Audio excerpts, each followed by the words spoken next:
característica muy importante, es como de los gatitos, ¿sí?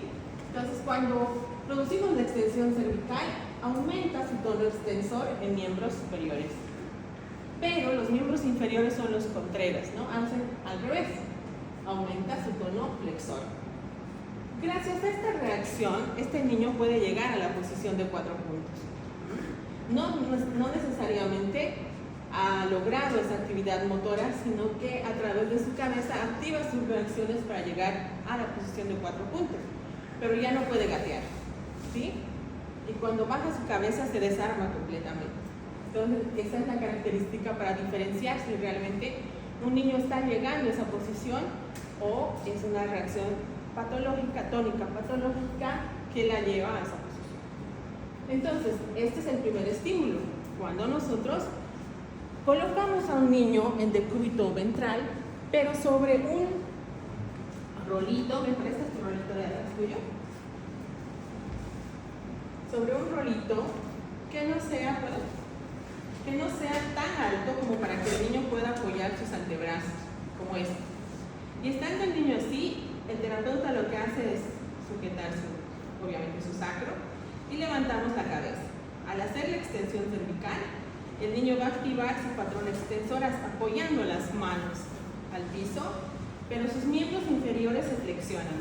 A veces se flexionan llevando los talones hacia el glúteo, o a veces, en vez de llevar los talones al glúteo, lo que hacen es doblar las rodillas y las caderas hasta quedarse en 4 puntos. ¿Ven? Entonces puede ser cualquiera de las dos posiciones. Bien. La otra forma es que nosotros hagamos una flexión cervical. Y al hacer la flexión cervical, bueno, este niño no está en flexión, pero yo le puse que sí. Al producir la flexión cervical, el niño activa su cadena flexora de miembros superiores y va a apoyar sus antebrazos de esta forma, ¿sí? Como si fuera en la muñeca en la posición de codos, ¿no? Y los miembros inferiores se van a ir extendiendo. Entonces, lo que haga la cabeza hará miembros superiores y siempre los miembros inferiores hacen lo contrario. Entonces, podemos decir que cuando flexiona la columna cervical, flexiona miembros superiores, pero extiende miembros inferiores. Y cuando extendemos la columna cervical, extiende los miembros superiores, pero flexiona los miembros inferiores. ¿Ok? Entonces, hay que evaluar los dos porque podemos decir, esta persona tiene los dos estímulos. Eso quiere decir que está más grave. Si presenta luego solo en uno, ya está mejor. Y si va presentando, por ejemplo, solo miembros superiores o solo miembros inferiores, también está mucho mejor en su regulación y el trabajo que está realizando. ¿Ok? Entonces su función sería activar cadena flexora y cadena extensora de miembros superior e inferior. Los miembros inferiores Sí, hacen la tracción de la columna pero cervical. siempre va a ser, claro, los miembros superiores hacen la misma acción que la cabeza y los miembros inferiores contrario. No era al revés. Ajá. Y lo mismo del anterior, ¿no? Si la cabeza se extendió, los miembros superiores se extienden, pero los miembros inferiores se activan en su cadena flexora. ¿Estamos claros? No lo sé.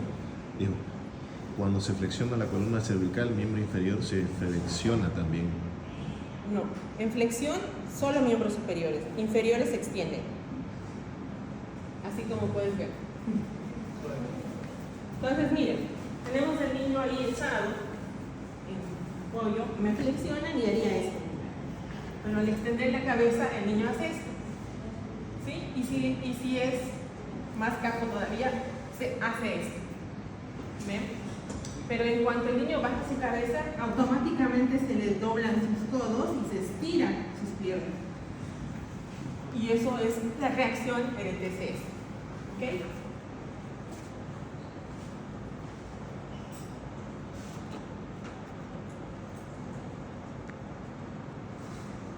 Esta reacción ya la conocían, es la reacción tónica labiríntica ventral, llamada o siglada también como RTLV, las primeras letras de su nombre, ¿no?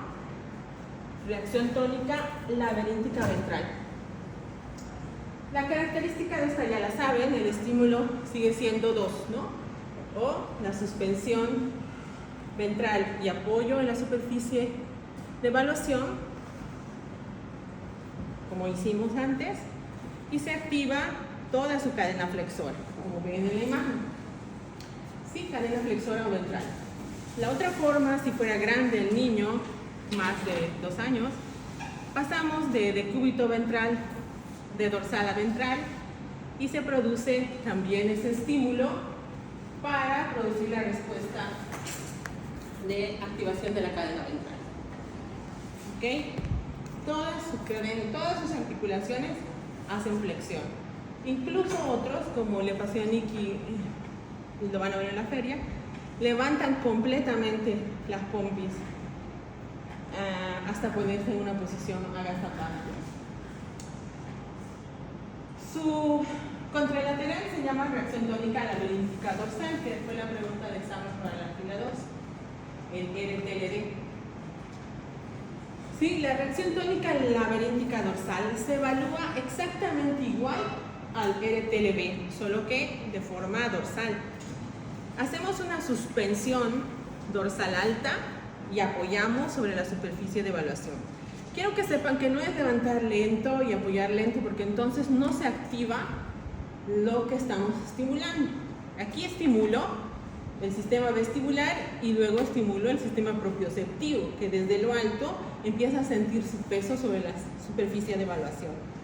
Al hacer eso, el niño hiperextiende toda la cadena dorsal y puede incluso quedar así en opistótonos, como estoy haciendo con este muñeco, donde se apoya solo la nuca y los talones. Y esto es muy característico de los niños que tienen, o cualquier persona que sufra meningitis.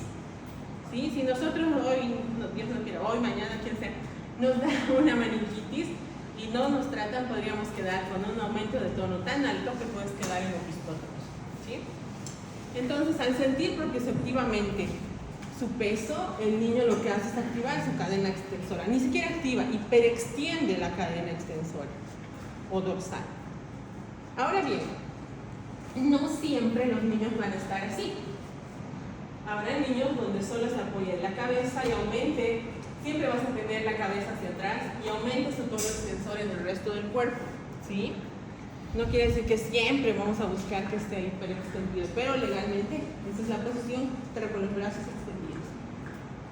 El RTL dorsal, entonces, hiperextiende como respuesta la cadena extensora o dorsal, mientras que la cadena flexora es el RTLB, ¿ves? Su antagonista. Así como estamos viendo aquí, el asimétrico y el simétrico, ¿no? Aquí simétricamente los dos miembros funcionan, o los dos semicuerpos funcionan respecto a la cabeza, ¿no? Bien, fíjense ahora en el quinto, que se llama reacción tónica de hiperextensión lateral.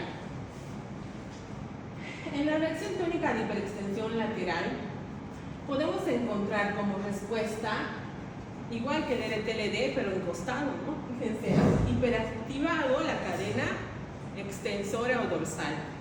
¿Y cómo logramos estimular esto? Lo que hacemos, van a imaginar que esta es la camilla, es pasar al niño de decúbito dorsal a lateral o de ventral a lateral, cualquiera de los dos. Yo voy a pasar primero de acá. ¿Sí? Rápidamente, tiene que ser así de violento, ¿ya? Y nos quedamos en esa posición y retiramos la mano del hombro. Nos quedamos solo con la cadera. Y aquí el niño empieza a hiperextender su cadena dorsal como respuesta, así como pueden ver en la imagen, ¿ya? Pero obviamente ya saben que es el paso rápido de decúbito dorsal o ventral a lateral, cualquiera de los dos, ¿ya? No olviden retirar su mano cuando evalúen, ¿no? Solo de la pelvis. Y algunos niños, aunque no crean, están en esa posición por mucho tiempo o mal posicionados, ¿no? Están así en su vida diaria. ¿Sí? Bien. Luego tenemos a la reacción tónica de hiperextensión de la nuca. En esta reacción tónica se estimula igual que la eretel, es decir, pasamos al niño de decúbito dorsal a lateral o de ventral a lateral y esperamos la respuesta. Y aquí, en vez de activar toda la cadena extensora, solo va a activar la hiperextensión cervical para que la nuca vaya hacia atrás, ¿sí? Entonces, se estimula igual que el eretel, pero la respuesta solo va en la parte cervical. ¿Okay? Cuando echamos a un niño con eretel, adelante. Si está de costado, va a estar así. Y si está de espaldas, va a mantener solo la nuca tirada hacia atrás. Pasa. Aquí queda la polera. Ah, las poleras. ¿A quién? ¿Tercero? ¿A quién estás buscando? Al quinto o sexto. Están al lado. ¿A qué ladito? Es No verdad. sé, ellos serán los encargados. ¿Tú para qué le votas? Así le decía Timoteo de su metro.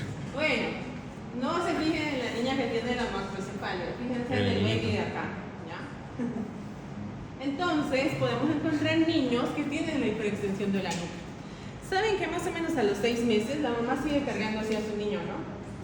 Y el niño, para ver lo que otros miran, hiperextiende la nuca y a veces hasta su tronco. Entonces, es una posición iatrogénica, podemos decir, porque al no la mamá cargarlo adecuadamente como así, entonces el niño quiere mirar lo que ve su mamá y se hiperextiende. Y a veces tiene acortamientos a nivel de su cervical, ¿no? Pero es por postura y no tanto porque tenga una lesión. Entonces vamos a encontrar que hay niños que se tiran para atrás la cabeza, semejando un eretén, pero que no es patológico, ¿ya? Sino posición. Entonces, al hacer el estímulo puedes tener las dos reacciones. Sí, pero si tú tienes, por ejemplo, al hacer el estímulo y ya se hiperextiende todo, eso sería eretel. Pero para decir eretén, no tiene que hiperextenderse nada más que su nuca. Entonces podemos decir que un eretén puede ser la última porción de un eretel, pero nunca decir que tiene las dos al mismo tiempo si no evaluamos. ¿Ok? Puede ser patológico o postural. O Sí, diatrogénico. es postural, no debería ser, pero tienes que descartar, ¿no? Para que realmente digas es patológico. Ok. Esos niños que tienen la hiperextensión de la nuca tienen dificultades, ¿no? En la deglución, porque es como si te pasaran un embudo por ahí, entonces no tienes la postura adecuada como para tener una adecuada deglución, los dientes se deforman, se vuelven así como si fueran de cocodrilo, solo las últimas muelas se pegan, las demás quedan abiertas, hay que hacer ortodoncia, varios procesos orofaciales por no corregir su cabecita con maniobras que en séptimo van a aprender y que, bueno, si están interesados en la feria, los que no están en el grupo, van a poder ver cómo se inhiben estas reacciones. Bien. Sí. ¿Estas son reacciones que solo aparecen en las patologías o Todas son patológicas, consideradas patológicas, pero las que hemos mencionado son también consideradas normales dentro del rango de los 2 meses. Y solo los 2, ¿no?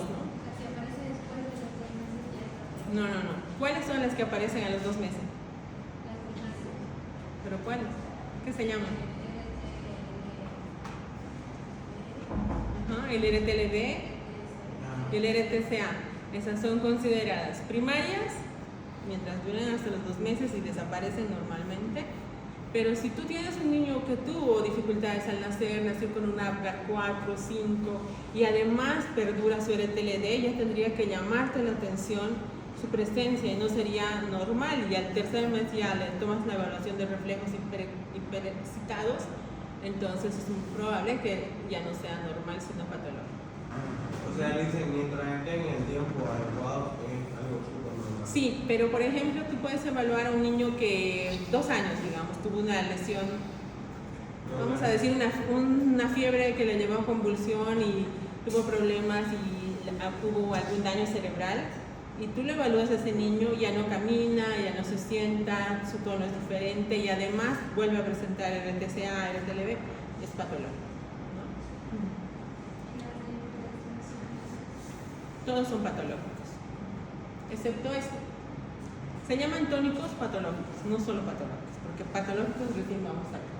Ah, es una La reacción reacción tónica. tónica, la tracción, es la única reacción que no está presente al primer mes, ¿no? Entonces ya saben que cuando yo le evalúo al recién nacido, no va a tener la respuesta, pero a partir del primer mes tiene que haber un esbozo de querer flexionar la cabeza, y a partir de los 2 meses tiene que haber esta flexión que acompaña al movimiento del tronco. Aquí ese niño debe tener 1 mes, porque fíjense que no pasa el eje de la columna vertebral, pero hace un acompañamiento y no cuelga como el otro niño que es hipotónico. ¿Sí? Flexión cervical. Es decir, cuando el niño está echado y tú lo vas jalando, haz un intento de flexión cervical para mantener el eje cuando es de 1 mes. Pero cuando es de 2 meses ya hace la flexión como lo harías tú o yo o cualquier persona desde esa edad, y acompaña el movimiento de forma natural. No ocurre así cuando hay hipotonía, no ocurre así cuando hay espasticidad, ¿no es cierto? A veces mantiene su hiperextensión con espasticidad, o a veces tiene su ETCA, pero lo normal debería ser que a partir del primer mes o los 2 meses veamos esta reacción y nunca debe perderse. Si no existiera, lo consideramos patológico, ¿ven? Pero si existe, lo consideramos normal, al revés de todas las otras reacciones. Más que todo, la reacción a la persona es un tema de control cervical. No, el control cervical es extensión cervical y la flexión cervical es previo a la extensión.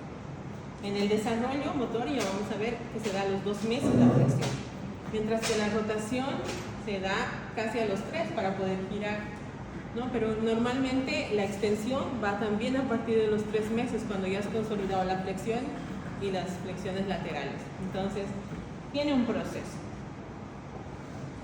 Ok, entonces esas son las 7 reacciones, cómo se estimula y cuál es la respuesta en el desarrollo motor o en el desarrollo normal, patológico, normal y patológico.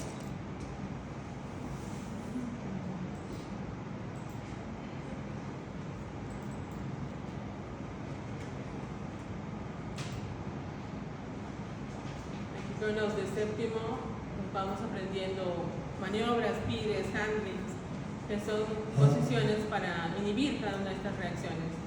No voy a mostrar todas, pero les voy a mostrar más o menos una. Por ejemplo, sobre la base, miren, hay más patología. Sobre la base de eso vamos mostrando maniobras, pires y handlings para poder inhibir sobre TCA. A veces basta solo colocarlo de súbito lateral, a veces hay que hacer maniobras. Entonces todo eso tiene un sinfín de actividad de desarrollo que ya lo verán más adelante, pero previamente lo verán en la FE. Nos vamos a ir a los patológicos.